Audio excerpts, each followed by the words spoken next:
বিশ্বাস আইটি ওয়ার্ল্ডের পক্ষ থেকে সবাইকে ধন্যবাদ। আজকে আমরা একটা ফুল ডেস্কটপ কম্পিউটার কিভাবে সেটআপ করে সেভাবে আমরা শুরু করতে যাচ্ছি আর কি। ডেস্কটপ কম্পিউটার সেটআপমেন্ট করার জন্য সর্বপ্রথম আমরা কম্পিউটারের মাদারবোর্ডের সাথে র্যাম, প্রসেসর, তারপর সিপিইউ, ফ্যান এগুলো সব কানেকশন দিব পাওয়ার সাপ্লাই সংযোগ করে।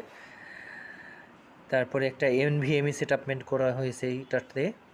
এনভিএমই সেটআপমেন্ট করে সব কিছু দিয়ে আমরা প্রথমে আগে বাইরে থেকেই অপারেটিং সিস্টেমটাকে কমপ্লিট করব আর কি। পিসির পাওয়ার কানেকশন এগুলো সব কিছু দেওয়ার পরে অপারেটিং সিস্টেম বলতে উইন্ডোজ আর কি। এই কম্পিউটারটা আমরা ডেস্কটপ কম্পিউটারতে এটাতে উইন্ডোজ 11 ইনস্টল করব, সব থেকে আপডেট উইন্ডোজ আর কি। কারণ যে ভাইয়াকে কম্পিউটারটা দিব, ভাইয়া আপনার অনলাইনে কাজ করে, সব ধরনের যাতে থাকে। ওনার কম্পিউটারটা থেকে আমরা 7 জেনারেশনের একটা প্রসেসর, মাদারবোর্ড, তারপর 256 জিবি এনভিএমই, তারপরে 16 জিবি র্যাম, 8 জিবি ফ্যান, একটা ভালো মানের পাওয়ার সাপ্লাই, এগুলো সব কিছু কানেকশন দিয়ে দিছি আর কি। তো এনভিএমইতে উইন্ডোজটা অনেক দ্রুতই ইনস্টল হয়ে যায়। ইনস্টল করার পরে তারপরে আমরা নেক্সটে বাইরে থেকে সেট করার পরে মানে অপারেটিং সিস্টেমটা লোড করলাম, প্লাস সব পার্টস সব কিছু এগুলো আমাদের চেকও কমপ্লিট হয়ে গেলো একই সাথে। এরপরে আমরা ক্যাসিংটা নিব। ক্যাসিংটার এটা আপনার 8 জিবি ক্যাসিং আর কি। 8 জিবি ক্যাসিংটার এইটার একটা ফ্যান আছে আপনার, আর সিপিইউর উপরে যেটা আছে ওটা 8 জিবি ফ্যান দিছি। 8 জিবি ফ্যান আর সিপিইউর সাথে একটা 8 জিবি ফ্যান আছে। দুইটা ফ্যান মিলে মোটামুটি সামনে একটা লাইটিং আছে। মিডিয়াম বাজেটের মধ্যে আর কি, চেষ্টা করছি সর্বোচ্চ ভালো কিছু দেওয়ার জন্য আর কি। এরপরে পাওয়ার সাপ্লাইটা আমরা এর মধ্যে ইনসার্ট করব। পাওয়ার সাপ্লাইটা ইনসার্ট করার পরে মানে এই কেবল যেগুলো আছে পাওয়ার সাপ্লাইয়ের, এই কেবলগুলোকে আমরা প্রথমে নাটগুলো সব কিছু কানেকশন দেওয়ার পরে যে চারপাশের 4টা নাট থাকে, এই নাটগুলো খুব সুন্দর মতন একটু টাইট করে দিব। এগুলো টাইট করে দিব এই কারণ ফ্যান অনেক সময় শব্দ করে ক্যাসিংয়ের সাথে, যাতে এই শব্দগুলো যাতে না করে এই জন্য এই নাটটাকে খুব ভালো মতনই একটু শক্তপোক্তভাবেই করব। আচ্ছা, ভিডিওর স্ক্রিপ্টটা একটু টেনে দেওয়া হয়েছে, এটা একটু লং টাইমের ভিডিও ছিল আর কি, এই জন্য একটু শর্ট করে দিছি, যাতে অত টাইমের ভিডিও তো কেউ আপনারা দেখতে পছন্দ করবেন না, যে কারণে এটা একটু শর্ট করে দিছি। তা পাওয়ার সাপ্লাইয়ের আপনার এটা আমরা টেনে দেওয়ার সেটআপমেন্ট করার পরে আমরা কেবেলগুলোকে এই পাশ দিয়ে সব ইনসার্ট করে দিব আর কি, বের করে দিব। কেবেলগুলো এই পাশ দিয়ে বের করে দিয়ে একটা একটা করে কেবেল যেগুলো আছে এগুলা, মাঝে আমার একটা ফোন আসছিল আর কি, যখন কাজ করতে বসি তখনই ফোন বেশি আসে। আচ্ছা, পরের কেবেল, অন্য কেবেল যেগুলো আছে এগুলো সব কিছুই এই পাশ দেবো, যাতে ভিতরে তারটা বেশি ভালো না দেখা যায়। তার আপনার এই কারণেই আপনার তারগুলো আপনার এই পাশে দিব, কারণ এটা যেহেতু লাইটিং আর কি, ক্যাসিং, তারপরে পাশে আপনার গ্লাস দেওয়া আছে যাতে দেখতে সুন্দর দেখা যায়। ঠিক আছে, এই জন্য একটু কষ্ট করে হলেও এপাশে দিয়ে বের করে দিয়ে তারপরে ধরা। মাদারবোর্ডের যে বসানোর যে স্ক্রুগুলো আছে, স্ক্রুগুলো আমরা এখানে আগে প্রথমে ইনসার্ট করব। এগুলোকে ভালো মতন শক্ত মতন নোজ প্লাস দিয়ে ধরে ধরে টাইট করে দিব, ঘুরিয়ে ঘুরিয়ে, যাতে মাদারবোর্ডের নাটগুলো ঢিলা না হয় এবং কি নড়াচড়া না করে, ভিতরে যাতে পাওয়ার দেওয়ার পরে কোনো শব্দ না করে, লুজ কন্ট্যাক্ট না থাকে। কাজ করার সময় একটু নিখুঁতভাবে কাজ করতে পারলেই ভালো হয় আর কি, চেষ্টা করা যায় নিজের যতটুকু সৌন্দর্য দিয়ে কাজ করা যায়। এখান থেকে নাটগুলা ক্যাসিংয়ের সাথে অ্যাডজাস্ট হইতে অনেক সময় লাগছে, মানে চেষ্টা করছি, তারপরে একটা একটা করে দিয়ে মাদারবোর্ড সংযোগ করা হয়েছে। মাদারবোর্ডের নাটগুলোও খুব সুন্দর মতন সেটিংস করে দিব। সেটিংস করে দিয়ে তারগুলা একটা একটা করে মনে করেন যে চলো আপনার বের করে দিয়ে এই পাশে তারগুলা সুন্দর করে প্রত্যেকটা তার আলাদা আলাদাভাবে ই করে দেব। তারগুলা সেট করতে আমার অনেক সময় লাগছে। ভাই বলতেছিল এই ক্যাচিংয়ের সাথে এগুলো সেট হবে না। আমি বলি সেট হবে, কিন্তু তারগুলাকে একটু সুন্দর মতন আলাদা আলাদাভাবে যদি একটা একটা করে যদি বের করে দিয়ে তারপরে যদি এ পাশে বেঁধে দেওয়া যায় তাহলে ডালা লাগাইতে কোনো সমস্যা হবে না, সাইড ডালা। আর সাইড ডালার জন্যই আপনি এটা বের করে মানে যে ভাঁজগুলো থাকে তারের, সেই তারের ভাঁজগুলো আলাদাভাবে করে দিলে তখন মোটামুটি ভালো মতন ক্যাচিংয়ের এটা আপনার সেটআপমেন্ট করা যায় আর কি।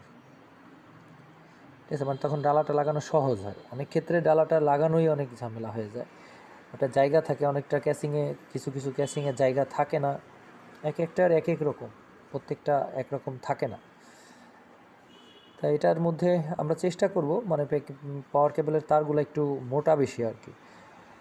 এই জন্য হচ্ছিল ক্যাসিংটা ছোট, এই জন্য এখানে আমাদের একটু হয়তো প্রবলেম হইতে পারে আর কি। তারপর দেখা যাক কি হয়, চেষ্টা করতে থাকি।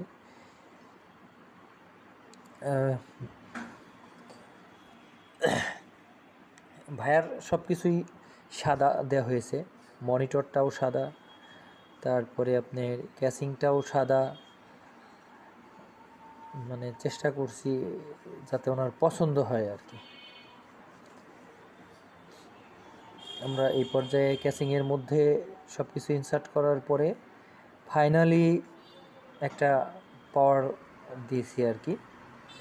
ফাইনালি পাওয়ার দেওয়াতে আমাদের মোটামুটি সব কিছু ঠিক আছে আর কি। RGB কানেকশন, লাইটিং, এগুলো সব কিছুই ঠিক চলে আসছে আর কি।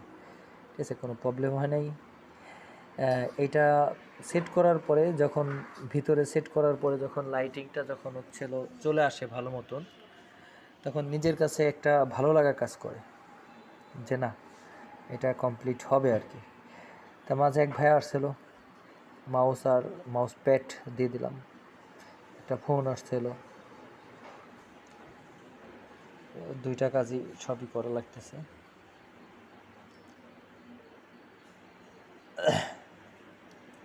কানেকশনটা খুলে দিয়ে আবার এখন আমরা একটা এক্সট্রা ভায়ার একটা হার্ড ডিস্ক আছে সেটাকে ইনসার্ট করব আর কি। NVMe দেওয়া হয়েছে, ওটার স্টোরেজ, ওটাতে উইন্ডোজ অপারেটিং সিস্টেম চলবে। আর ভায়ার কিছু ব্যাকআপের জন্য একটা 1 TB ল্যাপটপ হার্ড ডিস্ক ছিল, তো সেই হার্ড ডিস্কটাও আমরা সেটআপমেন্ট করে দিচ্ছি আর কি। হার্ড ডিস্কটা সেটআপমেন্ট করতে গিয়ে অনেক ঝামেলা হয়েছে। প্রথমে এক জায়গাতে সেটআপমেন্ট করছি, পরে দেখি ওটায় হার্ড ডিস্কের পাওয়ার কেবল আর হচ্ছিল SATA কেবল, দুইটা ইনসার্ট করতে যায় অনেক ঝামেলা হয়। পরে ওইখান থেকে চেঞ্জ করে সামনের দিকে দিছি, তখন দেখতেও সুন্দর হয়েছে, আবার এটা কানেকশন দিতেও আমাদের অনেক সহজ হয়েছে। হ্যাঁ, এরপর যে পরে মনিটরটার দেখাই আপনাদেরকে, ইনসার্ট করি একসাথে দেখাই। ক্যাসিংও সাদা, মনিটরও সাদা। ভাই বলতেছে যে কি মনিটর নিয়ে আসছেন আমার জন্য। ঠিক আছে, বললাম যে ভাই মনিটরটা তো ভালোই হয়েছে। কয় আমি তো দোকানে সেটিংস করলে সবাই তো আমারে বলবে না যে কী নিয়ে আইছো। ঠিক আছে, এখন না, এখন তো সবাই মোটামুটি হোয়াইটটাই বেশি পছন্দ করতেছে। এর আগেও বেশ কয়েকটা যেগুলো সেটআপমেন্ট করা হয়েছে সেগুলোও হোয়াইটই ছিল আর কি। হোয়াইটটা দেখতে সুন্দর হয়, এটার স্ট্যান্ডটাও অনেক সুন্দর ছিল, এক কথায় দেখতে অনেক সুন্দর। এটা কানেকশন দেওয়ার সময় কোনো সমস্যা নাই, কিন্তু ভাইকে বলছে যে এটা যদি কখনো আপনার খুলতে হয়, এটার সাথে পিছনে ছোট্ট একটা লক আছে। ঠিক আছে, আপনি এমনি সব কিছুই পারবেন, এই লকটা লাস্টে যখন আমি ইনসার্ট করব ওইটা বের করতে গেলেই দেখা যাবে যে আপনি ভেঙে ফেলতে পারেন। ঠিক আছে, এই জন্য আমি হাসতেছিলাম আর কি। ঠিক আছে, কয় আচ্ছা পারবো, এই ছোট্ট যেটা লাগাইলাম আর কি, ওটা যাতে পিছন থেকে কোনো ময়লা কোনো কিছু যাতে ভিতরে না ঢুকে ওটা সুন্দর করে ইনসার্ট করে দিতে হয়। ওটা বের করা অনেক কষ্ট আর কি, পরবর্তীতে ওইখানে কোনো জায়গা থাকে না বের করার। এ পর্যায়ে আমাদের কানেকশন দেয়া কমপ্লিট, এগুলোও কমপ্লিট মোটামুটি। মনিটরটাও এখন একটু চেকিংয়ের জন্য দেখব ফাইনালি সেট হয়েছে। মনিটরের কেবেল HDMI কেবেল আছে, VGA কেবেলেও কানেকশন করা যাবে, দুটোতেই কানেকশন করা যাবে। এ পর্যায়ে তার বাঁধার জন্য করতেছিলাম, তখন ভাইয়া বারবার হাসতেছিল আর কি। পরবর্তীতে একটা একটা করে কমপ্লিট করি, তারগুলা সেটআপমেন্ট করে হয়ে যায়।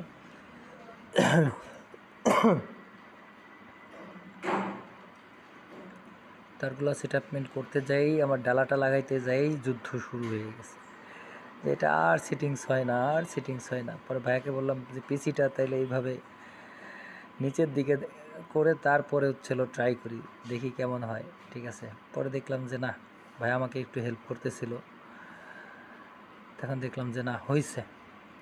পরে নাট কানেকশন করলাম, কানেক্ট করার পরে সবগুলাই মোটামুটি একটা একটা করে কমপ্লিট করা হইল। এটা শেষ করার পরে গ্লাসের দুইটা পার্ট ছিল, একটা ফ্রন্ট পার্ট, একটা ছিল ভিতরের এই পার্ট, দুইটা পার্ট। এই পার্টটা কমপ্লিট দেখে নিয়ে তারপরে কমপ্লিট করলাম আর কি। পরবর্তীতে যে নাটগুলো সেগুলো সংযোগ করে দিয়েছি। নাটগুলো সংযোগ করে দেওয়ার পরে আরেকবার ফাইনালি সময় দেখতেছিলাম যে আমাদের সময়টা কি হচ্ছিল আর কি। ঠিক আছে, সময়টা দেখলাম যে ভালোই অনেক টাইমই হয়ে গেছিলো আর কি। তারপরে এটাকে আবার ফাইনালি কানেকশন দিছি। ফাইনালি কানেকশন দেওয়ার পরে আমরা এবার মনিটর সেটআপমেন্ট করার পরে দুইটা মিলে আমি শো দিচ্ছিলাম, দেখেন তো ভাইয়া কেমন হয়েছে। ঠিক আছে, তা না ঠিক অনেক ভালো হয়েছে। এবার কেবল কানেকশন, এটার কানেকশন, HDMI কানেকশন, এগুলো সব কানেকশন দেওয়ার পরে আমাদের পাওয়ার চলে আসছে। ফাইনালি মনিটরের পাওয়ার দিয়ে কাজ শেষ করলাম। ধন্যবাদ সকলকে, ভালো থাকবেন।